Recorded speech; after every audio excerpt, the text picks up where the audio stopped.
weheliyaan wafdi ballaaran ayaa maanta ka soo degay garoonka diyaaradaha caalamiga Cigaal International Airport ee magaalada Hargeysa. wasiirka wasaaradda beeraha Jamhuuriyadda Somaliland Faarax Cilmi Goodole ayaa waxay soo mareen wadamada Faransiiska, Jarmalka iyo Holland oo ay dhammaan jaaliyadaha ku sugan wadamadaasi ay kala qayb qaateen xuskii ballaarnaa ee qarannimada Jamhuuriyadda Somaliland ee 18 May. wasiirka waxaa safarkaasi kugu helinayay xildhibaano iyo mas'uuliyiin kale.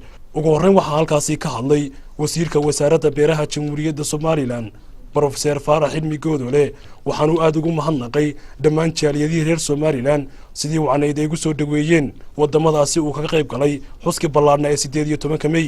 isagoo arrimahaasi ka hadlayana waxa uu yidhi socdaalkan dibadda ugu baxnay wuxuu ka mid ahaa waftiyadii kala gedisanaa ee madaxweynuhu uu diray dibadda si ay ugala soo qayb galaan ula soo dabaaldegaan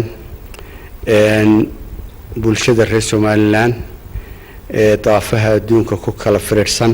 waxaan halkan aad iyo aad uga mahadnaqaynaa marka hore safiirkeenu jooga dalka Faransiiska Cali Ismaaciil oo runtii noo fududeeyay hawlaha iyagoo dhan noona suuro geliyay inaan la kulanno madaxdii wadanka oo ugu sareeyay ninka wasaaradda arrimaha dibadda ugu qaabilsan Afrika iyo ka East Africa iyo ka Hoonka aan kula kulannay wasaaradda khaarijiga ee dalka Faransiiska oo noo fududeeyay Cali oo la kulannay jaaliyadii Faransiiska ee magaalada Paris.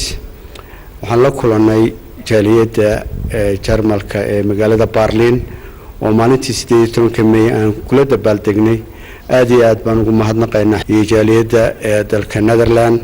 jaaliyadahaas oo aad iyo aad ugu mahadnaqayno isku duubnaantooda iyo dadaalka weyn ay ka muujiyeen sidii Somaliland jiritaankeega caalamka ugu moogtahay ay ugu sharxi